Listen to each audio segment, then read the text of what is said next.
안녕하세요. 늘푸른 건강 박사입니다. 사랑하는 사람에 대한 기억을 잊게 만드는 치매는 당뇨와 암 등을 제치고 현재 대한민국 40에서 70대가 가장 무서워하는 질병 1위입니다. 또한 전 세계적으로 약 7초당 1명꼴로 발생하는 추세입니다.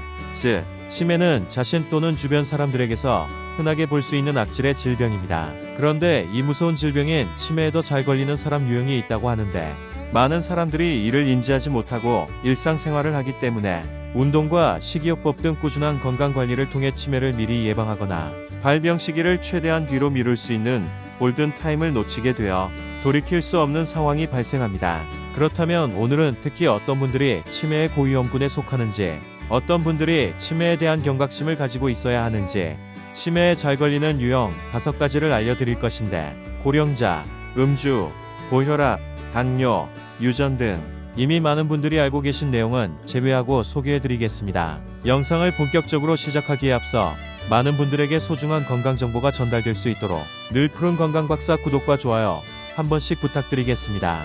첫 번째는 여성입니다. 국내 치매 환자 비율은 여성이 63%, 남성이 37%로 여성이 남성보다 약 2배 높게 나타납니다. 이러한 수치가 나타나는 원인으로는 폐경으로 인해 여성 호르몬이 줄어들기 때문이라고 합니다. 여성 호르몬은 뇌신경세포를 보호하는 기능을 합니다. 또한 적절한 흥분성을 유지하고 손상된 뇌세포를 재생시켜주는 역할도 수행을 합니다. 그런데 폐경을 하게 되면 여성 호르몬의 뇌보호 효과가 사라지게 되면서 치매의 위험이 높아진다고 합니다. 그에 반해 남성들은 약 70%가 죽기 전까지 남성 호르몬이 나오며, 이 호르몬은 여성 호르몬과 마찬가지로 뇌를 보호해주는 역할을 수행한다고 합니다. 정리하자면 여성들은 폐경 이후 생성되는 여성 호르몬이 줄어들게 되어 남성들보다 뇌신경세포 보호 및 손상된 뇌세포 재생 수행 능력이 떨어져 치매에 걸릴 확률이 높아지니 꾸준한 관리가 필요합니다. 두 번째는 자주 넘어지는 사람입니다. 보폭과 걷는 속도, 걸을 때 몸의 중심 등을 통해 치매 발병 가능성을 파악할 수 있습니다. 보폭이 좁은 사람, 걷는 속도가 느린 사람, 걸을 때 몸의 중심이 흔들리는 사람은 치매 발병 확률이 높습니다. 사실 걷는 것은 굉장히 단순하게 느껴질 수 있지만 고도의 뇌 기능을 활용하는 활동입니다. 전두엽의 뇌세포들이 다리로 가는 운동신경에 신호를 잘 보내주고 다리가 활동을 잘할 수 있도록 해야 안정적으로 걷기를 할 수 있습니다.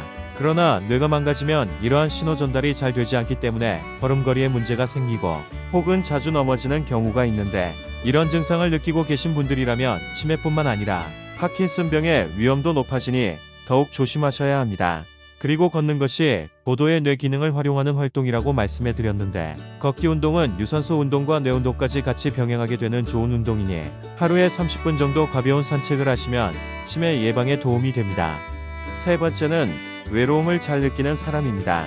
미국 플로리다 주립대 의대 연구팀은 50세 이상 남녀 1만 2천 명을 10년간 추적해 외로움이 건강에 미치는 영향을 연구했습니다. 그 결과로 외로움이 큰 사람이 향후 10년 동안 치매가 생길 가능성이 더 컸습니다. 외로움은 치매 위험을 약 40% 증가시켰습니다. 외롭다고 느끼는 사람은 치매 고위험군에 속하는 당뇨병, 고혈압, 우울증 같은 질병을 앓고 있는 사람이 많으며 신체 활동이 적고 흡연 가능성이 높았습니다.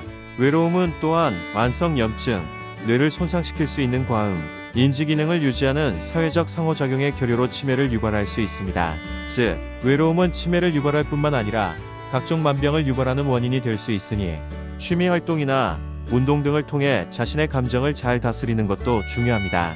네 번째는 늦게 자는 사람입니다. 네 번째 제목을 다른 말로 하자면 수면이 부족한 사람입니다.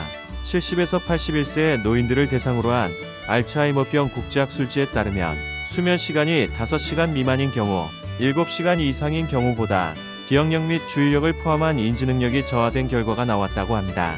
그리고 국제수면의학저널에 따르면 65세 이상의 인지 기능이 정상인 노인을 대상으로 시행한 실험에서도 수면 시간이 6시간 미만인 경우 10년 후 인지 기능이 급격하게 저하되었다고 합니다. 우리의 뇌는 수면이라는 휴식을 통해 뇌에 축적되는 치매를 유발하는 베타 아밀로이드, 타우라는 단백질을 청소해야 합니다.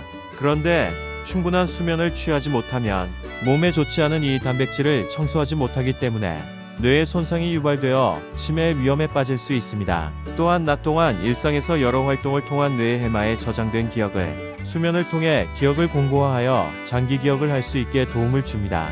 그리고 수면은 에너지를 보존하고 신체를 회복하며 우리의 뇌에 여유 공간이 생기고 노화를 방지할 수 있습니다. 그런데 요즘 많은 사람들이 잠자기 전 스마트폰을 사용하는데 이는 충분한 수면을 방해하는 행동이고 수면 장애로 이어져 정상적인 일상생활을 하는데 문제가 생기고 이외에도 다른 복합적인 원인으로 불면증이 있으시다면 그 원인을 파악하고 충분한 수면을 취할 수 있도록 해야 합니다. 다섯 번째는 키오스크 주문을 못하는 사람입니다. 제목을 자극적으로 선정했는데 풀어서 다시 말씀드리면 새로운 것을 배우는 것을 꺼려하는 사람입니다. 우리의 사회는 빠르게 발전하고 변했습니다. 그리고 음식을 주문하는 키오스크나 일상생활의 필수 요소가 되어버린 스마트폰 등 새롭게 배워야 하는 것들이 많이 생겼습니다. 그런데 이런 새로운 것들을 전혀 배우려고 하지 않고 나는 못한다며 포기하는 어른들이 많은데 이런 분들은 치매에 걸릴 위험이 높습니다. 나이가 들면 노화가 발생하여 뇌가 위축하게 됩니다.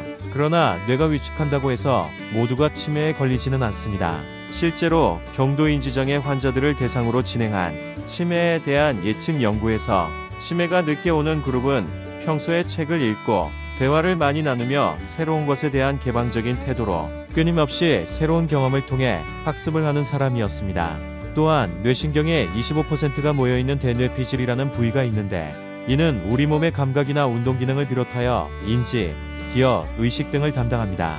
나이가 들수록 대뇌피질의 두께가 얇아지면서 치매에 걸릴 확률이 높아지는데 나이가 들면서도 꾸준한 학습을 통해 뇌운동을 하는 사람들은 대뇌피질 두께의 감소폭도 줄어든다고 합니다. 즉, 치매를 예방하기 위해선 새로운 경험에 대한 개방성을 가지고 꾸준한 학습을 통해 뇌운동을 해야 합니다. 오늘은 치매에 쉽게 걸리는 유형 5가지에 대해서 말씀드렸는데 이 5가지 유형에 속하시더라도 100% 치매에 걸리는 것은 아니니 너무 걱정하지 않으셔도 됩니다. 지금부터 규칙적인 운동과 식이요법 등 꾸준한 관리를 통해 충분히 치매를 예방할 수 있습니다. 여러분 모두 오늘 영상을 잘 참고하셔서 자신을 잘 파악하시고 치매를 예방하여 사랑하는 주변의 소중한 사람들과 오래오래 행복한 추억을 많이 만들어 나가셨으면 좋겠습니다. 지금까지 늘푸른 건강 박사였습니다. 시청해주셔서 감사합니다.